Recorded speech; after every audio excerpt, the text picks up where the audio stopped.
예수님이 하나님의 아들임을 믿게 하시고 생명으로 부활케 하기 위하여 죽은 나사로를 살리신다고 이렇게 말씀하고 있습니다. 그래서 나사로가 병들었다는 말을 듣고도 예수님은 이틀 후에 나사로가 완전히 죽은 다음에 그를 살리기 위하여 유대로 가시는데, 이 말씀은 예수님이 약속하신 말씀대로 죽으시고 부활하셔야 죽은 나사로를 무덤에서 살리는 것처럼 무덤에 있는 저와 여러분을 살릴 수 있다라고, 생명으로 부활케 할 수 있다라고 이렇게 말씀하고 있는 거예요. 그래, 이틀이 지난 후에, 즉 3일째 가는 것은 예수님이 죽으시고 부활하신 후를 말하는 거예요. 복음 시대가 되어야 저와 여러분을 무덤 속에 있는 자들이에요. 우리는 이렇게 살아있다고요? 무덤 속에 있지 않고 하나님이 눈으로 보시기에 그런 거예요. 이미 우리는 죽어서 지옥불에 들어갈 그런 존재라는 것은 이게 무덤 속에 있는 나사로를 비유해서 이렇게 말씀하고 있는 거예요. 저와 여러분은 이미 지옥불에 던져진 자들이라는 거예요. 그런데 지금 당장 던져진 건 아니고 저와 여러분의 죄로 인해서 확정된 자들인데, 그런 자들을 사랑하셔서 예수님이 대신 지옥불에 들어가시고 저와 여러분을 구원하신다는 거죠. 그래서 생명으로 부활케 하기 위하여 예수님이 오셨다라는 의미를 이렇게 죽은 나사로를 살리는 말씀을 통하여 그렇게 말씀을 하고 있는 거죠. 이 말씀을 하시고 예수님은 마리아와 마르다를 만나게 되는데, 오늘 본문 17절과 20절에 보면 이렇게 말씀하고 있죠. 예수께서 와서 보시니 나사로가 무덤에 있은지 나으리라.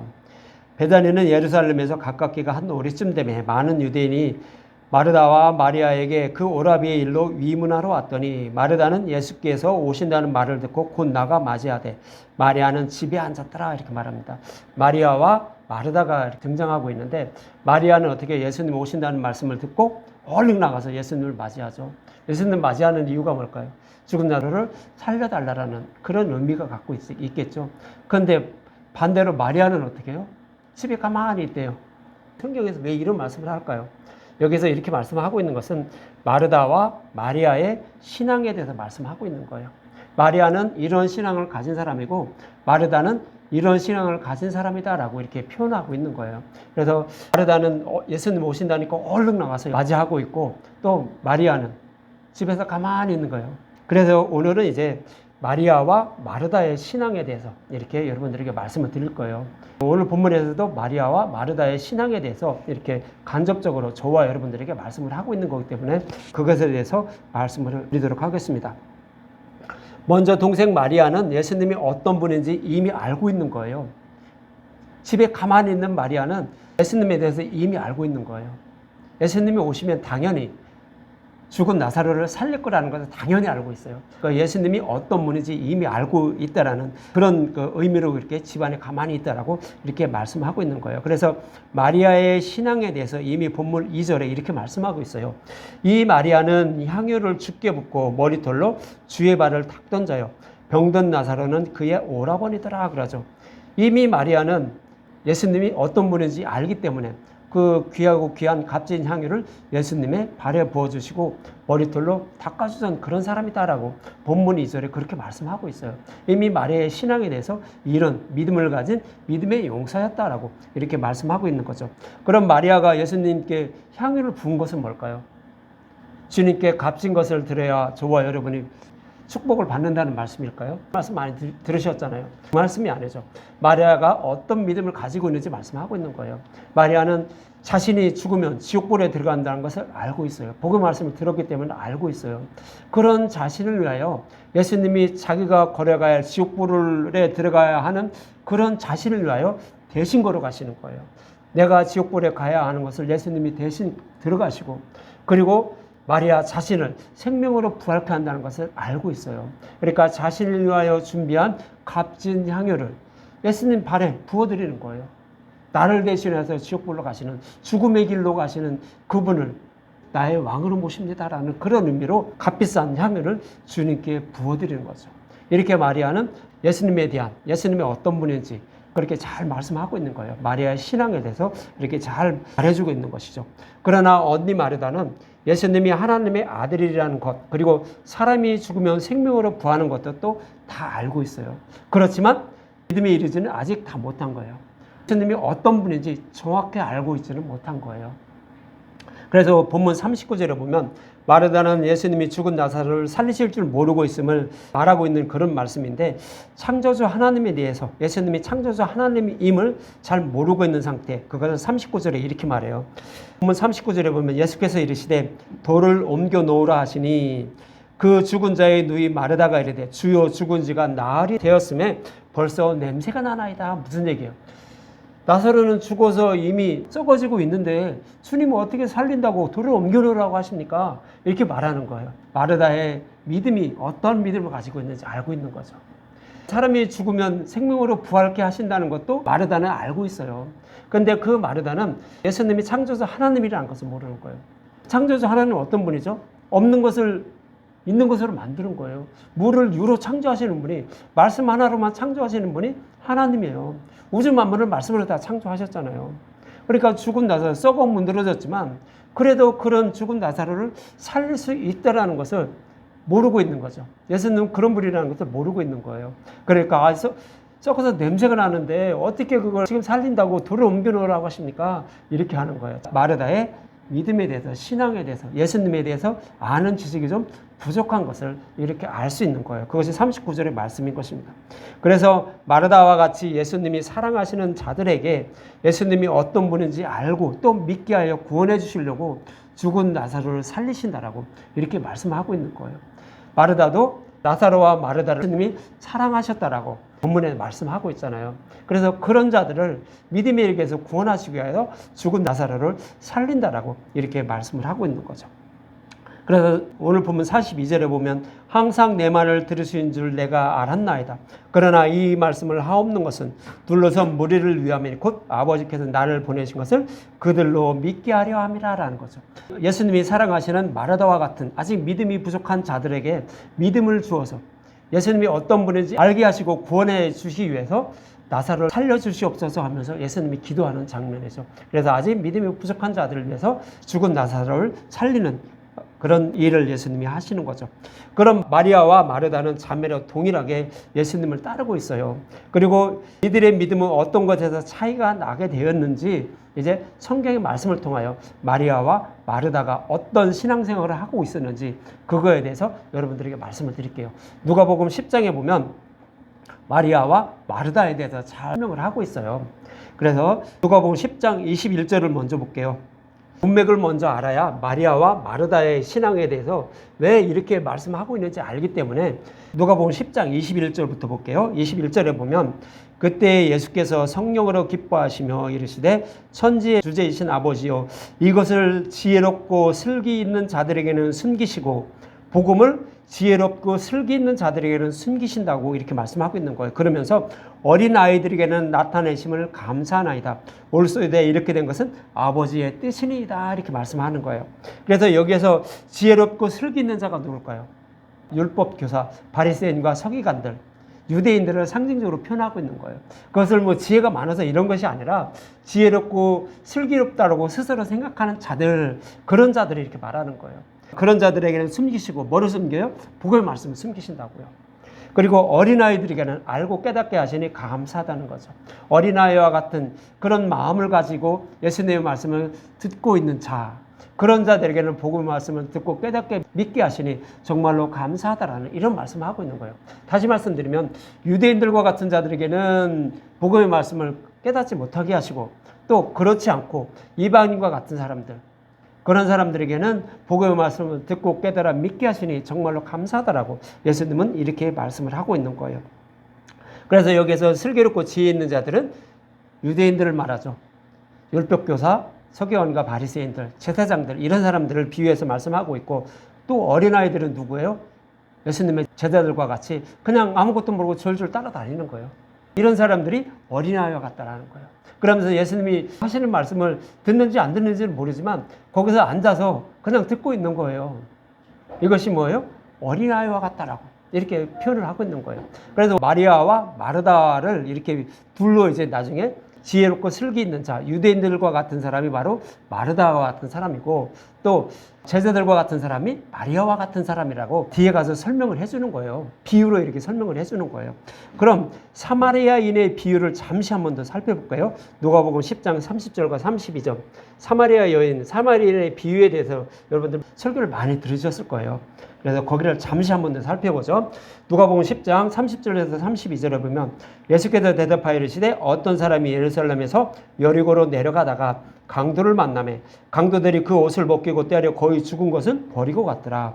마침 한 제사장이 그 길로 내려가다가 그를 보고 피하여 지나가고 또 이와 같이 한 레위인도 그것을 이르러 그를 보고 피하여 지나가되 이렇게 말해요. 여기서 제사장과 레위인은 왜 강도 만나 죽어가는 그런 사람들을 피해서 갔을까요? 그 사람들은 인정이 없는 건가요? 죽어가는 사람들을 살리려는 그런 생각이 전혀, 그런 마음이 하나도 없나요? 사람은 누구나 동일하게요. 누가 다치고 힘들어하면 가서 이렇게 세워주고 하는 그런 마음, 본능이 있는 거예요. 하나님이 이웃을 사랑하시는 그런 마음을 저와 여러분들에게도 부어주셔서 본능적으로 그런 마음은 있어요. 하나님의 형상을 닮은 자로 하나님은 우리 사람을 창조하셨잖아요. 그런데 거기서 타락했잖아요. 그렇기 때문에 일반적인 사람도, 예수님을 믿지 않는 사람도 다 죽어가는 사람들, 힘들어하는 사람들을 이렇게 세워주고 도와줄 수 있는 그런 마음이 있는 거예요. 하물며 하나님을 섬긴다고 하는 제사장과 레위인들이 그를 도와줄 마음이 전혀 없었을까요? 아니요. 그들도 그렇게 하고 싶은 마음이 있었어요. 근데 그럼 왜 안 했을까요? 죽은 사람이나 피 흘린 사람들의 피만 접촉해도 어떻게 돼요? 성경에는 부정하다라고 되어 있어요. 레위인과 제사장은 성막이나 성전에 가서 여호와께 제사를 드리는 사람들이에요. 봉사를 하는 사람들이에요. 죽은 사람을 만지면 부정해서 성막이나 성전에 가서 제사를 드릴 수가 없어요. 자기 임무를 수행할 수가 없다고요. 레위인도 마찬가지예요. 똑같아요. 그래서 그들은 보고도 그냥 지나쳐 간 거예요. 그래서 무슨 얘기냐면 너희들은 성경에 기록된 말씀을 알고 깨닫지 못하고 그 성경에 기록된 말씀만, 율법에 기록된 말씀으로만 하나님을 섬기려고 하고 있다라고 책망하시는 말씀이에요. 그리고 그럼 여기에서 강도 만나 거반 죽은 자가 누굴까요? 저와 여러분을 비유해서 말씀하고 있는 거예요. 복음을 알지 못해 지옥불로 향하는 저와 여러분을 비유해서 강도 만나 거반 죽은 자라고 표현하고 있는 거예요. 그런 자들을 살리라고 어떻게 해요? 제사장들이 임무를 준 거예요. 복음을 알지 못하는 자들에게 그들에게 복음을 전해서 그들의 생명을 살려야 한다라는 임무를 가진 사람이 누구예요? 하나님이 레위인과 제사장들에게 주신 거라고요. 그런데 그들은 그러한 자들을 살리지 못하고 있다라고 예수님은 책망하시는 거예요. 비유로 말씀하고 있는 거예요. 너희들은 내가 생명을 살리는 죽어가는 영혼들을 살리라고 이렇게 너희들에게 율법도 주고 너희들에게 이런 권한도 줬는데 너희들은 왜 그걸 하지 못하고 있느냐라고 이렇게 비유로 설명한 것이 사마리아 사람의 비유예요. 그래서 제사장과 레위인들은 강도 만나 죽어가는 사람을 두고 지나갔다라고 예수님은 그렇게 그들을 책망하시는 거예요. 그럼 여기에서 사마리아 사람은 누굴까요? 복음을 전하고 있는 예수님을 말씀하고 있는 거예요. 유대인들은 예수님을 이방인 취급했어요. 사마리아인 취급했다고요. 이방인을 취급했다고요. 그래서 그 비유로 말씀하고 있는 거예요. 나는 그렇게 강도 만나 거의 죽어가는 자들, 그들에게 복음을 전해서 이렇게 그들의 생명을 살리고 있는데 너희들은 왜 이렇게 나를 책망하고 그러냐는 거죠. 오히려 너희들이 지금 하나님의 뜻을 거역하고 있는 자라고 이렇게 말씀하고 있는 거예요. 그래서 예수님은 그들에게 복음을 전하고 있는데 너희들은 그 복음을 전하는 것을 방해하고 있다라고 이렇게 말씀하는 것이 바로 사마리아인의 비유에서 그렇게 말씀을 하고 있는 거예요. 이처럼 하나님의 뜻은 뭘까요? 복음을 전해서 하나님의 아들, 복음의 말씀을 믿게 하는 것이 하나님의 뜻이에요. 다른 거 하나도 없어요. 그래야만 죽어가는 영혼들을 살려서 자신의 양을 구원할 수 있기 때문인 거예요. 그 외에 다른 어떠한 것도 다 하나님이 기뻐하지 않으신다라고 성경은 그렇게 말씀하고 있어요. 근데 이제 그냥 성경에 기록된 말씀, 율법의 말씀을 그냥 눈으로 보면 어떻게 될까요? 착하고 선하게 살아야 된다라고 이렇게 말씀을 하고 있는 거예요. 그런데 그것은 그 말씀이 아니라 복음을 전해서 우리를 구원해야 된다는 말씀을 비유적으로 이렇게 말씀하고 있는 것이 바로 그 율법의 말씀인 것이었어요. 이처럼 하나님의 뜻은 복음의 말씀을 아는 것이 마음을 다하며 목숨을 다하며 힘을 다하여 하나님을 사랑하고 이웃을 사랑하는 것임을 알지 못하고 스스로 율법의 말씀을 모두 지켜 의로운 자들이 되려 하는 자들을 지혜롭고 슬기 있는 자라고 예수님은 이렇게 누가복음 10장에서 말씀하고 있는 거예요. 이러한 문맥으로 이제 이어지는 누가복음 10장 38절과 42절에 마리아와 마르다에 대해서 이렇게 말씀을 하고 있어요. 어린 아이와 같은 자가와 지혜롭고 슬기로운 자가 누구인지 마리아와 마르다의 이야기를 통하여서 이렇게 말씀을 하고 있는 거예요. 저와 여러분들에게 말씀하고 있는 것임을 여러분들 기억하시고 들어보시기 바랍니다. 누가복음 10장 38절과 39절부터 먼저 보면 그들이 길 갈 때 예수께서 한 마을에 들어가시매 마르다라 이름하는 한 여자가 자기 집으로 영접하더라. 그에게 마리아라 하는 동생이 있어 주의 발치에 앉아 그의 말씀을 듣더니 그러죠. 마르다라는 집에 한 집에 들어갔는데 마르다와 마리아라는 그 두 사람이 있는데 언니 마르다는 이제 대접하기 위해 음식을 막 준비하고 있었어요. 바쁘게 손놀림을 하고 있는데 마리아는 어떻게 해요? 그것을 바라보지도 않아요. 언니가 하든지 말든지 난 몰라 하면서 어떻게 해요? 주의 발치 아래 앉아서 주님의 말씀만 듣고 있다고요. 그러면 여러분들 어떻게 할까요? 내가 마르다라고 하면 연락했죠. 속된 말로 연락해서 저거 어떻게 나를 왜 안 도와줄까? 나는 이렇게 열심히 이렇게 하고 있는데 저는 왜 말씀만 듣고 저럴까? 이렇게 열이 나겠죠. 그러니까 열이 나니까 어떻게 해요? 마르다가 이제 얘기하겠죠. 예수님께 얘기를 하죠. 근데 그 말씀을 하기 전에 하나님이 저와 여러분에게 무엇을 원하고 있는지 지금 말씀을 하고 있는 거예요. 그래서 복음을 먼저 알려는 그런 마음이 먼저라는 거예요. 봉사와 헌신하는 것을 하나님은 먼저 원하시는 것이 아니라 여러분들이 신앙생활을 시작하면 복음의 말씀을 듣고 깨달아 믿는 것을 먼저 원하신다는 거예요. 그렇다고 그전에는 아무것도 하지 말라는 얘기가 아니에요. 새겨 들으시기 바랍니다. 하나님이 정말로 첫째로 원하는 것은 복음의 말씀을 듣고 믿어 구원에 이르는 것이 하나님이 첫 번째 원하는 것이라는 거예요. 그리고 봉사와 헌신도 시간이 나면 해야 되는 거죠. 그런데 그거보다는 먼저 알아야 될 것은 복음의 말씀을 듣고 믿는 것이 먼저라고 이렇게 마리아와 마르다를 비유해서 말씀하고 있는 거예요. 그래서 마리아는 복음의 말씀을 먼저 듣는 것을 택했다는 거예요.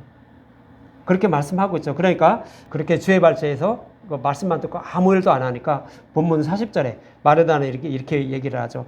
마르다는 준비하는 일이 많아 마음이 분주한지라 예수께 나아가 이르되 주여 내 동생이 나 혼자 일하게 두는 것을 생각하지 아니하시나이까 그를 명하사 나를 도와주라 하소서 그러죠. 우리의 생각과 똑같죠. 마르다도 내가 열심히 일하고 있는데 나를 도와줄 그 동생은 아무것도 안 하고 말씀만 듣고 있으니까 열나게 이렇게 얘기하는 거죠. 여기서 성경의 말씀에 그 표현을 안 해놨는데 우리의 생각으로 딱 생각하면 어떻게 해요? 열불나니까 이제 그렇게 예수님께 얘기를 해서 나를 도와주게 해달라고 이렇게 전해주는 거죠. 마르다는 우리의 생각처럼 복음의 말씀을 듣고 하나님의 뜻을 먼저 알려는 것이 아니라 봉사와 헌신이 하나님의 뜻이라 생각하고 있음을 말하고 있는 거예요.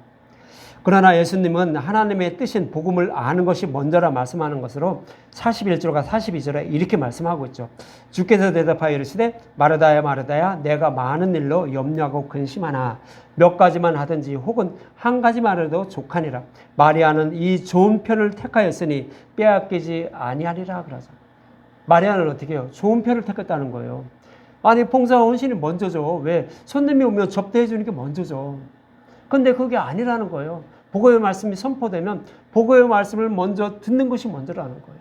그 다음에 듣고 그 다음에 해야 된다는 거죠. 그래서 마리아는 복음의 말씀을 먼저 듣고 깨달아 믿었기 때문에 이 믿음은 그 누구도 빼앗기지 않는다는 거예요. 마리아는 생명을 얻게 되었다고 이렇게 말씀하고 있는 거예요. 그런데 마르다는 너는 지금 뭐 하고 있느냐는 거죠. 그래서 마르다를 책망하는 거예요. 그래서 마리아와 마르다를 이렇게 비교해서 말씀하고 있는 거예요. 그럼 마리아는 누구예요? 선한 사마리아인이에요. 그 복음의 말씀을 듣고 이제 그가 가만히 있을까요? 복음을 전하는 거예요. 삶을 통하여 또 말씀을 통하여 복음의 말씀을 전하게 되는 거죠. 선한 사마리아인은 예수님을 비유로 말씀하고 있는 것인데 복음을 알고 깨달은 자들 그가 바로 사마리아 사람이라는 거죠. 선한 사마리아 사람. 그래서 마리아와 같은 사람이 선한 사마리아 사람이고 마르다와 같은 사람은 제사장과 레위인들 같은 사람이에요. 제사장과 레위인들은 어떻게 했어요? 강도 만난 사람을 그냥 보고 그냥 두고 갔어요. 왜요? 레위인과 제사장은 어떻게 해요? 율법의 말씀을 따라 하나님의 말씀을 정말 순종하면서 살아가는 자예요. 강도 만나 죽은 사람을 만지거나 접촉하면 어떻게 된다고요? 토정하다고요. 7일 동안 그는 아무것도 하지 못해요. 성전에 나가서 봉사 헌신도 아무것도 하지 못해요. 그렇기 때문에 그를 만지지 않은 거예요. 그냥 보고도 그냥 마음은 도와주고 싶은데 하나님을 섬겨야 되기 때문에 그냥 피해서 간 거예요. 그러지 말라라고 이렇게 말씀하고 있는 거예요. 마르다가 그런 신앙을 갖고 있다라는 거예요. 내가 하나님께 잘 보여서 구원을 받으려는 이런 신앙을 갖고 있다라는 거예요. 그것이 아니라고 이렇게 말씀을 하고 있는 거죠. 여러분은 그 어떤 믿음을 갖고 있는지, 어떤 믿음을 가지고 어떤 생각을 가지고 하나님을 섬기고 있는지 여러분들 다시 한번 생각을 해보십시오. 아말렉을 진멸하라는 여호와 하나님의 말씀을 거역하고 여호와께 번제를 드리기 위하여 아말렉을 진멸하라는 그 말씀을 거역하고 이제 좋은 것으로만 갖고 왔다라고 그러죠. 그랬더니 사무엘이 뭐래요? 사무엘상 15장 22절부터 3절에 보면 이런 말씀을 하고 있어요. 사무엘상 15장 22절과 23절. 사무엘이 이르되 여호와께서 번제와 다른 제사를 그 목소리를 청종하는 것을 좋아하심 같이 좋아하겠나이까? 순종이 제사보다 낫고 듣는 것이 순양의 기름보다 나으니. 이를 거역하는 것은, 하나님의 말씀을 거역하는 것은, 여러분들 레위인과 제사장이 하나님의 말씀을 거역했나요? 하나님 말씀대로 살려고 했어요. 율법의 말씀대로, 기록된 말씀대로 살려고 했어요. 그랬는데 여기에서는 사울이 지금 아말렉을 진멸하고 거기에 있는 거 다 진멸하라고 했는데 사울은 여호와께 좋은 걸 갖고 와서 여호와께 제사를 드리려고 살찌고 좋은 것만 빼고 나머지 다 진멸했다라고 이렇게 말을 하는 거예요. 그런데 사무엘은 그렇지 않죠. 그것은 하나님의 명령을 거역하는 것입니다. 이렇게 말하면서 하나님이 번제와 제사 아무리 드린다고 해도요, 싫다라는 거예요. 번제와 제사는 뭐를 모형하는 거예요? 예수님의 십자가를 모형하는 거예요. 근데 예수님의 십자가를 모형하는 거기 때문에 그 십자가를 통하여 우리의 죄를 사하여 주신 것을 믿는 것을 원하는데, 그렇지 않고 제사를 드리면 기뻐하시겠지, 좋아하겠지 생각하고 사울왕도 그렇게 해서 제사 드리려고 그걸 갖고 왔다라고 이렇게 말을 하고 있는 거예요. 그러니까 이것을 거역하는 것은, 복음을 알려는 그런 마음이 아닌 것으로 하나님을 섬기려고 하는 것은 하나님을 거역하는 거라고요. 점치는 죄와 같고 완고한 것은 타신 우상에게 절하는 죄와 같음이라는 거죠. 하나님을 우상처럼 섬기는 것과 같다라는 거예요. 그래서 하나님의 저와 여러분들에게 원하는 것은 뭐냐면, 가장 먼저 원하는 것은 십자가를 통하여 우리의 죄를 사하여 주신 그 복음의 말씀을 아는 것을 먼저 원해요. 사울왕에게 아말렉을 진멸하는 말씀도 동일한 말씀인 거예요. 복음을 알아라, 이런 의미예요. 그럼 아말렉의 의미는 뭐예요? 그냥 어느 한 민족이 이스라엘 민족을 치니까 그걸 그냥 진멸하는 그런 의미일까요? 거기에서 비유로 말씀하고 있는 거예요. 아말렉은 뭐예요? 이스라엘 민족이 광야에서 가장 연약해서 뒤에 처진 사람들을 친 자들이에요. 이것은 어떤 의미를 담고 있냐면, 저와 여러분들이 육신이 연약해서 죄를 범할 수밖에 없다라는 것을 상징적으로 표현하고 있는 거예요. 그래서 우리는 율법을 완전히 지킬 수 없다는 것을 상징적으로 표현한 것이 아말렉이에요. 그래서 그걸 진멸해 주는데 누가 진멸을 해줘요? 예수님 십자가에서 우리가 연약하게 범할 수밖에 없는 죄까지도 다 사해 주신 거죠. 그래서 그것을 아말렉을 진멸한다는 의미인 거예요. 근데 그 사실을 모르고 내가 여호와께 잘 보이려고 이렇게 제사를 드리면 하나님이 용서해 주겠지, 이런 생각으로 사울 왕은 기름지고 좋은 것을 갖고 와서 여호와께 번제를 드리려고 이렇게 했다라고 하는 거예요. 우리가 아무리 좋은 거 여호와께 드려도요, 여호와는 그것을 좋아하지 않아요. 여호와께서 오직 원하시는 것은 예수님을 믿는 것, 내가 죄를 깨닫고 그런 나를 십자가에서 대속해 주신 예수님을 믿는 것을 원한다라고 이렇게 성경은 그렇게 말씀하고 있는 거예요. 그러면 정말로 여호와 하나님의 저와 여러분들에게 원하시는 것은 무엇일까요? 성경에 잘 기록하고 있죠. 미가서 한번 봐요. 미가서 6장 6절에서 8절. 여호와께서 구하시는 것이 무엇인지 이렇게 말씀하고 있어요. 미가서 6장 6에서 8절. 저와 여러분들에게 하나님이 원하시는 것이 무엇일까 이렇게 설명하고 있는데요. 미가서 6장 6에서 8절입니다. 미가서 6장 6에서 7절 먼저 볼게요.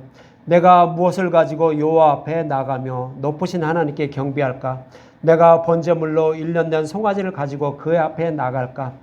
여호와께서 천천의 순양이나 만만의 강물 같은 기름을 기뻐하실까?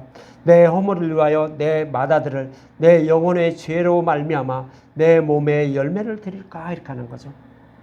여호와께 아무리 많은 제물을 드린다, 천천의 순양, 만만의 강물 같은 기름, 제단에 여러분들 그 제물을 드리는 이유가 뭐예요? 여호와께 기름을 드리기 위한 거죠. 제물에 기름을 다 긁어 모아서 번제물 위에 기름을 태워 올리죠. 그러니까 여기서 강물 같은 기름을 기뻐하실까라고 하죠. 이 기름의 의미는 뭐예요? 저와 여러분들이 범할 수밖에 없는 죄를 상징적으로 표현하고 있는 거예요. 십자가에서 예수님이 우리의 죄를 지고 죽으시는 모습을 그린 것이 기름을 드리는 거예요. 그런데 그것을 망각하고 어떻게 해요? 제물에 기름만 드리면 하나님 기뻐하시겠지? 이렇게 생각하고 있는 거예요. 그것을 기뻐하실까 그러는 거예요. 내 허물을 위하여 내 맏아들을 내 영혼의 죄로 말미암아 내 몸에 열매를 드릴까. 봉사홍신 하나님께 잘 보이려는 어떠한 모든 것을 다 이렇게 여호와께 드리는 것을 하나님이 좋아하실까? 이렇게 묻는 거예요. 아니라는 거예요. 이 세상에서 가장 좋은 것을 여호와께 드려도 하나님은 기뻐하지 않는다는 거예요. 성전의 제물 뭐를 이렇게 드린다고 아무리 많이 드려도 하나님은 기뻐하지 않는다는 거예요. 미가 선지는 그러는 거예요. 이브리서 기자도 말씀을 하고 있죠. 이브리서 기자는 뭐예요? 우리가 번제물이나 이런 걸 아무리 드린다고 해도 이것은 모형과 그림자에 불과한 거라고요. 그것은 오실 이가 행하여 주실 일을 모형과 그림자로 설명한 것뿐 우리의 죄를 사해 주지 못했다는 거예요. 그리고 히브리서 기자는 그렇게 말을 하고 있잖아요. 그것처럼 미가 선지자도 똑같은 말을 하고 있는 거예요. 우리가 아무리 좋은 것을 여호와께 드려도 하나님이 기뻐하지 않는다는 거예요. 그래서 다시 쉽게 표현하면 우리가 아무리 착하고 선하게 산다 할지라도 예수님을 믿지 않는다면 우리는 구원받지 못한다라고 이렇게 미가 선지자는 말을 하고 있는 거예요. 그것이 이제 그 7절에 여호와께서 천천의 순양이나 만만의 강물 같은 기름을 기뻐하실까. 내 허물을 위하여 내 맏아들을 내 영혼의 죄로 말미암아 내 몸에 열매를 드릴까 하면서 수단과 방법을 가리지 않고 하나님을 기쁘게 드리려고 하는 이런 것이 하나님 기뻐하실까라고 이렇게 묻고 있는 거죠. 그러면서 하나님이 기뻐하신 것은 이것이라고 이가서 6장 8절에 이렇게 말합니다. 사람아 주께서 선한 것이 무엇임을 내게 보였나니 여호와께서 내게 구하시는 것은 오직 정의를 행하며 인자를 사랑하며 겸손하게 내 하나님과 함께하는 것이 아니냐 이렇게 말해요. 다시 이제 표준 세번역으로 다시 한번 읽어드릴게요. 너 사람아 무엇이 착한 일인지를 주께서 이미 말씀하셨다. 주께서 너에게 요구하시는 것이 무엇인지도 이미 말씀하셨다. 오로지 공의를 실천하며 인자를 사랑하며 겸손히 내 하나님과 함께하는 것이 아니냐라는 거죠. 하나님이 원하시는 것이 저와 여러분들이 무엇을 원하는지 이미 말씀해 주셨다는 거예요. 어떻게 말씀해 주셨나요? 성경의 말씀을 통하여 말씀해 주셨잖아요. 성경의 말씀에 창세전부터 하나님은 저와 여러분들을 구원하기 위하여 계획하셨어요. 그것이 창세기 1장의 첫째 날의 말씀이에요. 천지 창조의 말씀을 통하여서 타락한 저와 여러분들을 어떻게 구원하실 것인지 그것을 말씀하고 있는 것이 창세기 1장 첫째 날부터 여섯째 날까지의 말씀이에요. 그래서 여섯째 날에 하나님의 형상을 닮은 자를 창조하시고 일곱째 날에 하나님은 안식하셨죠. 그렇게 저와 여러분을 다 구원하신 다음에 그리고 나서 하나님과 영원히 안식한다라는 그런 의미를 담고 있는 거예요. 이렇게 말씀하시고 이렇게 계획하셨고 계획하신 것을 약속하셨죠. 어떻게 약속했어요? 창세기 3장 15절에서 뱀이 아담과 하와를 타락하게 만들었죠. 선악과를 먹게 만들었죠. 그랬더니 하나님이 그러죠. 여호와 하나님이 여자의 후 메시아를 보낼 거야. 그래서 그 뱀의 머리를 밟고 너희들을 구원할 거야. 너희들을 구원하는데 어떻게 구원하냐면 너희들에게 가죽옷을 입혀줄 거야. 여자의 후손으로 오실 메시아가 뱀의 머리를 밟는다는 것은 뭐예요? 여자의 후손으로 오신 메시아가 십자가에서 죽으시고 부활하심으로 사탄의 머리를 밟는다는 의미죠. 그래서 예수님이 십자가에서 달리셔서 벗어주신 그 옷으로 우리의 그 부끄러움을 덮어주신다는 거예요. 우리가 뭐를 어떻게 잘해서 하나님 백성이 되는 것이 아니라 여자 후손으로 오신 예수님이 입고 계시는 그 의의 옷, 그것을 우리에게 입혀주심으로 우리는 어떻게 돼요? 예수님을 닮은 자가 되는 거예요. 하나님의 형상을 닮은 자가 된다고요. 그래서 구원을 받게 된다라고 이렇게 말씀해 주셨잖아요. 이렇게 말씀하시고 그리고 또 어떻게 구원하실 것인지 모형과 그림자로 계속 반복해서 성경을 말씀하고 있어요. 그리고 나서 때가 참에 예수님이 이 땅에 오신 거죠. 그래서 그 약속의 말씀대로 십자가에서 다 이루어 주신 거예요. 이렇게 다 말씀해 주셨는데 왜 엉뚱한 방법으로 너희들 구원받으려고 하느냐는 거죠. 하나님께 잘 보여서 구원받으려고 하느냐는 거죠. 이미 다 말씀해 주셨잖아 라고 하면서 이렇게 미가 선지자를 말씀하고 있는 거예요. 그것을 알라고요. 그것을 아는 것이 저와 여러분들의 임무예요. 하나님을 사랑하고 이웃을 사랑하는 거예요. 하나님을 사랑하는 것은 하나님이 저와 여러분을 얼마나 십자가에서 사랑해 주셨는지 알므로 하나님이 저와 여러분이 하나님을 사랑한다라고 이렇게 여겨주시는 거예요. 그래서 미가 선지자도 이렇게 미가서 6장 6에서 8절에 그렇게 여호와께서 요구하는 것이 무엇인지 그렇게 말씀해 주고 있는 것입니다. 이것을 아는 것을 하나님은 원하신다는 것으로 성경의 말씀을 통하여 약속하신 말씀, 그것을 십자가를 통하여 다 이루어 주신 것을 아는 것을 하나님은 원하신다라고 말씀하고 있는 거예요. 그래서 마리아는 마르다와 다르게 하나님의 사랑을 먼저 알려는 마음으로 예수님의 발치에 앉아 예수님이 전하시는 그 복음의 말씀을 들은 거예요. 그러니까 어떻게 해요? 그 복음의 말씀을 듣고 마리아는 믿음이 이른 자예요. 그러니까 나사로가 죽더라도 예수님이 오셔서 살리실 것을 마리아는 이미 알고 있는 거예요. 나사로가 죽어서 그 시체가 다 썩어 문드러졌어도 예수님이 오시기만 하면 죽은 나사로를 살릴 것을 알고 있어요. 그러니까 예수님 오신다는 말씀도 듣고 그냥 집에서 가만히 있다라고 그렇게 성경은 말씀하고 있는 거예요. 그런데 마르다는 어떻게 해요? 내 동생이 죽었는데 왜 안 와서 이렇게 늦게 와가지고 이렇게 다 죽게 만들었어요? 하면서 아주 지금 안달을 하고 있죠. 얼른 살렸으면 좋겠는데 우리의 생각은 마르다가 더 신앙이 높은 것 같죠. 그 반대인 거예요. 성경은 그 반대로 말하고 있는 거예요. 그래서 하나님이 사랑하시는 마르다와 같이 아직 믿음이 아직 부족한 자들을 살리기 위해서 그들에게 예수님이 어떤 분인지 알게 하시기 위해서 죽은 나사로를 살리는 표적을 이렇게 행하신다라고 그렇게 말씀을 하고 있는 거예요. 이러한 마르다에게 예수님은 본문 25절과 26절에 이렇게 가르쳐 주시죠. 예수께서 이르시되 나는 부활이요 생명이니 나를 믿는 자는 죽어도 살겠고 그러죠. 나를 믿는 자는 죽어도 산다는 것은 뭐예요? 그렇죠. 저와 여러분이 예수님을 믿으면 죽어도 우리는 생명으로 부활하죠. 그런데 이 말씀 속에 숨겨져 있는 것은 뭐냐면 나를 믿는 자는 죽어도 산다는 것은 예수님이 오셔도 우리를 생명으로 부활할 것을 믿고 죽은 자들이 있죠. 구약의 믿음의 선지들이요. 그들도 생명으로 부활한다는 말씀을 하고 있는 거예요. 이 말씀이 나를 믿는 자는 죽어도 살겠고라는 이런 말씀인 거예요. 그리고 무릇 살아서 나를 믿는 자는 살아서 믿는 자는 누구예요? 저와 여러분들이잖아요. 복음 시대에서 예수님을 믿는 자들, 살아서 믿는 자들이잖아요. 그래서 25절은 나를 믿는 자는 죽어도 살겠고는 구약의 사람들을 믿음의 선지들을 말하는 거고 26절에는 무릇 살아서 나를 믿는 자는 영원히 죽지 않는다라고 이렇게 말하는 거예요. 그럼 이 말씀을 26절의 말씀을 그냥 문자적으로 보면 어떻게 해요? 이런 사람이 있죠. 나는 영원히 죽지 않는다고 하는 한 사람 있죠. 신모식이라고 있잖아요. 나는 안 죽는다고요. 그 말씀이 아닌 거예요. 사람은 누구나 죽는다고요. 한 번 사람은 죽는 것은 정해졌다라고 성경을 말씀하고 있어요. 히브리서 9장 27절 한 번 죽는 것은 사람에게 정해진 것이요 그 후에 심판이 있으리니 그러잖아요. 누구나 죽어요. 근데 나는 안 죽는다고. 여기 26절의 말씀 때문에 그렇죠. 이 말씀의 의미를 모르기 때문에 그냥 그렇습니까? 라고 그냥 그래 이렇게 그런 사람을 나는 안 죽는다고 하는 사람을 따라가는 거죠. 어떤 의미인지 모르기 때문에 그런 거예요. 성경 전체에서 하시는 말씀이 어떤 의미로 말씀하고 있는지를 모르기 때문에 복음의 말씀을 모르기 때문에 거기에 그냥 따라가 버리는 거죠. 그 말씀을 하고 있는 것입니다. 이처럼 본문의 말씀은 마리아와 마르다의 신앙에 대해서 말씀하고 있는 것으로 신앙생활의 우선순위가 무엇인지 저와 여러분들에게 잘 말씀해주고 있는 것입니다. 여호와 하나님은 창세전에 타락한 자신의 백성을 어떻게 구원하실 것인지를 계획하시고 또 약속하셨으며 약속하신 말씀을 십자가를 통하여 다 이루어 주셨어요. 그래서 예수님 십자가에서 죽으실 때 어떻게 해요? 다 이루었다라고 말씀하시는 거예요. 그렇게 외치시고 죽으시는 거예요. 약속하신 말씀을 그대로 다 이루었다라고 이렇게 외치시고 이렇게 죽으시는 거예요.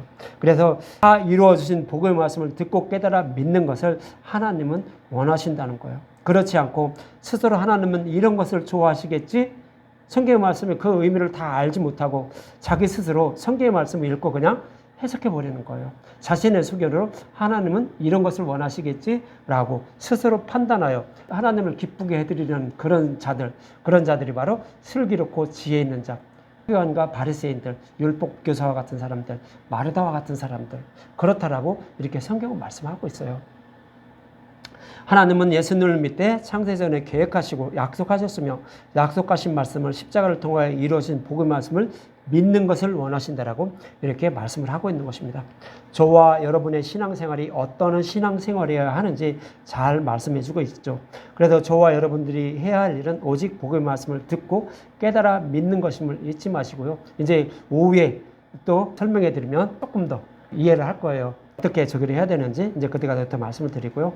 예수님이 저와 여러분이 걸어가야 할 지옥불의 고통을 대신 걸으시고 생명으로 부활케 하기 위하여 십자가에서 죽으시고 부활하신 예수님이 어떤 분인지 알기에 힘쓰고 애쓰는 저와 여러분이 되셨으면 합니다.